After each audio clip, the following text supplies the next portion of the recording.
대구 경북 스튜디오입니다. 지난 3년간 코로나19가 사회 전반에 끼친 영향력은 막대합니다. 교계도 예외는 아니었는데요. 코로나19가 바꿔놓은 교계 분위기를 쇄신하기 위해 기독교 한국 침례회 미래 포럼이 세미나를 열고 목회의 새로운 패러다임을 제시했습니다. 신기명 기자가 전해드립니다. 코로나19의 창궐은 교회 현장 예배에 영향을 끼쳤습니다. 목회 데이터 연구소에 따르면 지난 3년 동안 현장 예배 출석 성도는 코로나 시기 이전에 비해 약 40% 감소했습니다. 기존 현장 예배 참석 인원 10명 중 4명이 현장 예배를 드리지 않는 것입니다. 현장 예배 참석 성도 감소는 신앙의 약화로 이어졌습니다. 목회 데이터 연구소 조사 결과 응답자의 40%가 신앙 약화 현상을 경험하고 있다고 말했습니다. 이런 위기 상황 극복과 한국 교회의 부흥을 위해 기독교 한국 침례회 미래 포럼은 코로나 이후 목회 패러다임을 주제로 제16차 세미나를 개최했습니다. 이번 세미나는 기침 미래 포럼 소속 목회자들을 비롯해 포항 지역 교회 목회자와 성도들이 참석해 교회 부흥과 신앙 회복의 의지를 다지는 시간이 됐습니다. 위기의 시대 때 하나님께서 역사하셨고 그리고 거기에 새로운 부흥이 있었다는 것.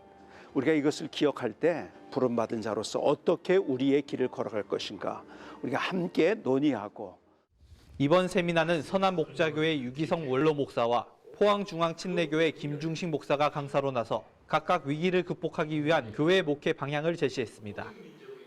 먼저 강의에 나선 유기성 목사는 과거를 돌아봐도 항상 교회는 어려운 순간이 많았다며 우리가 그동안 잃어버렸던 예수님 중심의 신앙생활을 할 수 있도록 노력해야 한다고 강조하며 예수 동행 운동을 대안으로 제시했습니다. 그 주님과 동행하는 삶에 대한 훈련으로 매일 일기를 쓰면서 주님을 늘 의식하고 또 주님을 바라보는 삶에 대하여 훈련하고 정말 놀라운 영적인 진보가 있었어요. 그것을 오늘 목회자들과 함께 나누려고 하는 것입니다.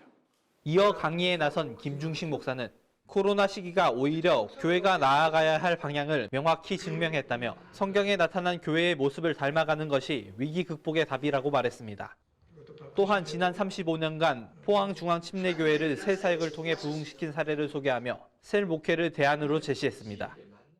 예수님 믿는 걸 분명히 하는 것, 그다음에 교회의 중요성을 깨닫는 것, 또 성경을 가르치는 것, 뭐 이런 한 10가지 정도 제가 정리했는데요. 그런 토양을 잘 만들면 성경에서 말씀하고 있는 교회가 구현이 되고 또 그런 교회가 되면 충분히 세상을 이길 수 있다고 생각합니다. 이번 세미나를 통해 제시된 새로운 목회 방향이 포항 교계를 넘어 대한민국 교계의 부흥을 위한 변화의 바람이 되길 기대합니다. CTS 뉴스 신기명입니다.